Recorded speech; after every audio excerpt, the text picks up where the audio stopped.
Thank you. Thank you. What an honor to be here. What a joy to see things with our eyeballs and breathe air. Wow. The medicines always brought it home to help me to be grateful for the most simple things of all. In the origin story of Iboga, the second woman that ever experienced Iboga ever, and we're going back to the Babongo people. These are also known as the Pygmies, one of the oldest genetic lines in the world. So they've been working with this medicine for a really long time. So the second woman that ever experienced Iboga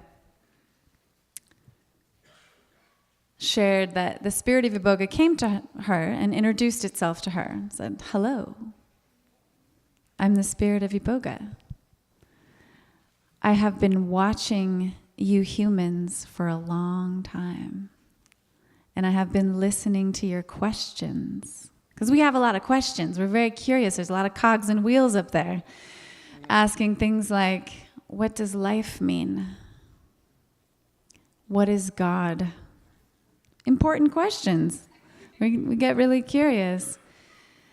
And how profound. It shared, I've come to answer your questions. So it must have been watching us for a really long time, like since we were like a few cells. Coevolution is the greatest love story ever. The plants are here to help us see that we are a part of an ecosystem, that it's not just us. It helps when we're open to being helped by it. And a big part of that is, how do we hold these medicines in a tribe? These medicines have been held in tribes since the beginning of time, in community. And that's a big piece of it. And a big obstacle to community is the criminalization and the prohibition, the cloak and dagger, the separation, the hiding from each other. We need our tribe that we can talk to about this. That's a good part of it. About 5 years ago, the love of my life came to me and said, I had a heroin relapse. And we'd been together 6 years at that point, not disposable. And I was just shocked, just floored, and wondered if it was time to leave and time just how does someone deal with that? And I was a mother. And I'd had some experiences with sacred medicines, so they were with me. And the next day I went out in nature, just to be in nature, just to digest, to take it all in. And Iboga, the sacred medicine from Africa. Talking to the trees. Yes, thank you. Does anyone else here talk to the trees? Can you raise your hands? They have a lot to say when we're listening. So it was a profound experience where Iboga was somehow lodged deep in the crevices of my psyche from way back and floated up through me, and it was like, Iboga. And I couldn't remember in that moment how I knew about it or how I was aware that it was helpful for this kind of addiction. But it was a moment where it felt like the plant was remembering me. And I went home and did a lot of research, which was amazing and scary, because there's a lot of people not handling that medicine with care. And there's a lot of adverse events when people are not handling it properly. But we were able to find our way, all very fortunate and guided by spirit. It's never really been the same since.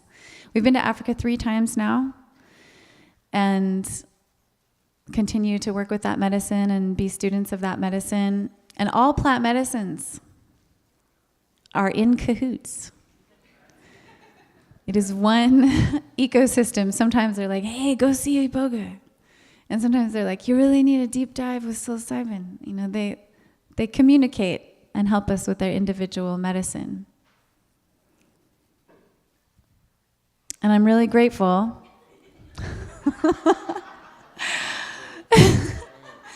The first day, we walked into Iboga and he was cranky. He was really, really hating life in that moment. Or it was difficult, it was dark. And I could barely recognize him, the man I met 6 years before. And in 24 hours, I saw him again. I saw his soul in his eyes that I had missed. And he said some very beautiful words. I love my life. Yeah, I love my life. And yeah, after she talked to the trees,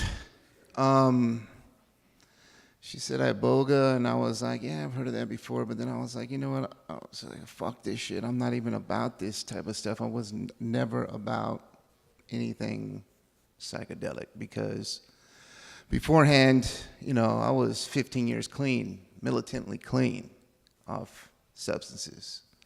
And then, you know, tripped back into that lifestyle like that. It was real simple. But once Iboga was introduced into my life, geez, it was like unplugging from the matrix and, you know, waking up, rebirth.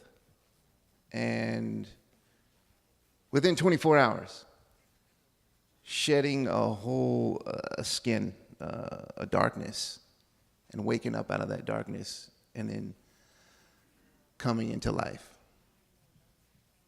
And we've been with this medicine for the past like 5 years now, and man, I've seen some things. But this medicine has definitely showed me who I really am, within, outwards. Understanding, overstanding, and understanding myself. But at the end of the day, it's the truth. The truth is the highest of highs, and that's straight from the top. And when it comes to Iboga, that's helps guide myself into that direction and living in that reality. And that's the truth. That's the only way I can put it, you know. Speaking from experience, you know, I can talk to you about visions, many visions within this medicine, but that's for me, you know. The most important thing when it comes to these visions is that it's what you're going to do with it. Are you going to listen? Are you going to listen to the truth? And then what are you going to do after these visions? You got to listen to them. And that's a main aspect, the main trajectory of these medicines, is listening to these gifts that they're giving you.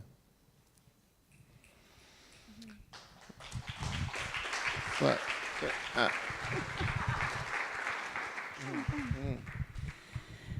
it's part of becoming medicine, not just taking medicine, but how do we become medicine? you are the medicine.